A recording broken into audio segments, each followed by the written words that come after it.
കുളത്തൂപ്പുഴ ഗ്രാമപഞ്ചായത്ത് കടമാൻകോട് വാർഡിൽ 3 ഇഷ്ടിക കമ്പനികളാണ് നിലവിൽ പ്രവർത്തിക്കുന്നത്.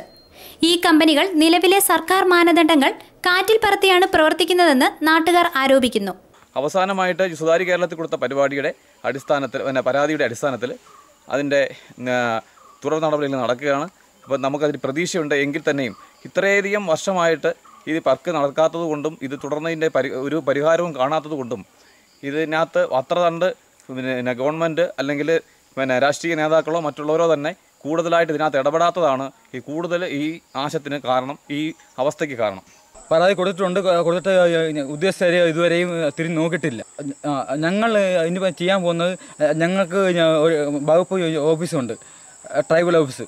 ഞങ്ങൾ അവിടെ നിവേദനം കൊടുക്കാൻ പോവുകയാണ്. കാരണം ഞങ്ങൾക്ക് കുടിവെള്ള ക്ഷാമമാണ്. കാരണം ആദിവാസി കോളനി മാത്രമേ ഉള്ളൂ. ഈ നെൽവയലുകളും ചതുപ്പ് നിലങ്ങളും കേന്ദ്രീകരിച്ച് പ്രവർത്തിക്കുന്ന ഇഷ്ടിക കമ്പനികൾ അനധികൃതമായി ഇവിടെ നിന്ന് വയൽ കുഴിച്ച് ചെളിയെടുക്കുന്നത് മൂലം വലിയ ജലക്ഷാമമാണ് ഉണ്ടാകുന്നതെന്ന് നാട്ടുകാർ ആരോപിക്കുന്നു. നാട്ടുകാരുടെ വലിയ എതിർപ്പിനെ അവഗണിച്ച് ഇഷ്ടിക കമ്പനികൾ പ്രവർത്തിക്കുന്നത് ഉദ്യോഗസ്ഥരുമായുള്ള അവിശുദ്ധ കൂട്ടുകെട്ടിന്റെ തെളിവാണെന്നും ആരോപണം ഉയരുന്നുണ്ട്. ഇഷ്ടിക കമ്പനികൾ വനമേഖലയും പട്ടികവർഗ കോളനി ഭാഗങ്ങളും കയ്യേറിയിട്ടും ഇവർക്കെതിരെ നടപടികൾ ബന്ധപ്പെട്ട വകുപ്പുകൾ സ്വീകരിക്കാത്തത് ഉദ്യോഗസ്ഥർക്ക് വൻതുക കൈക്കൂലി നൽകുന്നത് മൂലമാണെന്നും പരിസരവാസികൾ ആരോപണമുയർത്തുന്നു. നെൽവയലുകളും ചതുപ്പുനിലങ്ങളും കുഴികളാക്കിയത് മൂലം വനംവകുപ്പിന്റെ വൻ വൃക്ഷങ്ങൾ കടപുഴകി വീഴുന്നുണ്ട്. നാട്ടുകാരുടെ പരാതിയെ തുടർന്ന് ഇഷ്ടിക കമ്പനികൾ സന്ദർശിച്ച പഞ്ചായത്ത് അംഗം കമ്പനികൾ അനധികൃതമായാണ് പ്രവർത്തിക്കുന്നതെന്നും ഉദ്യോഗസ്ഥരുടെ സ്വാർത്ഥ താൽപര്യങ്ങളാണ് ഇവിടെ നടക്കുന്നതെന്നും ലൈവ് വാർത്തയോട് പറഞ്ഞു. ഈ കട്ടച്ചുളകളിലെ വളരെ അഗാധ കുഴികളെടുത്തുകൊണ്ട് അവിടെ രൂക്ഷമായ അവസ്ഥയിലാണ്. ഈ കൂടുതൽ കുഴികളെടുക്കുന്നത് കൊണ്ടും അഗാധത്തിലേക്ക് പോകുന്നത് കൊണ്ടും ഈ താഴേക്കുള്ള ഏലാകളിലോ കിണറുകളിലോ ഒക്കെ തന്നെ വെള്ളം പറ്റുന്ന അവസ്ഥയാണ് ഉള്ളത്.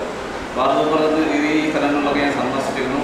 അപ്പോൾ ഈ നാട്ടുകാർ നേരത്തെ തന്നെ എല്ലായിടത്തും ബന്ധപ്പെട്ട ഡിപ്പാർട്ട്മെൻറ്റുകളിലൊക്കെ പരാതികൾ കൊടുത്തിട്ടും ഈ കുടിവെള്ളക്ഷാമം രൂക്ഷമായ ഈ കൊടും വരൾച്ച ഉണ്ടായിട്ടുള്ള ഈ സമയത്ത് പോലും അധികൃതരിൽ നിന്നും യാതൊരു രീതിയിലും നടപടിയൊന്നും ഉണ്ടാകാത്തത് വളരെ ഖേദകരമാണ്, പ്രതിഷേധാർഹമാണ്. News bureau, Kulathupuzha.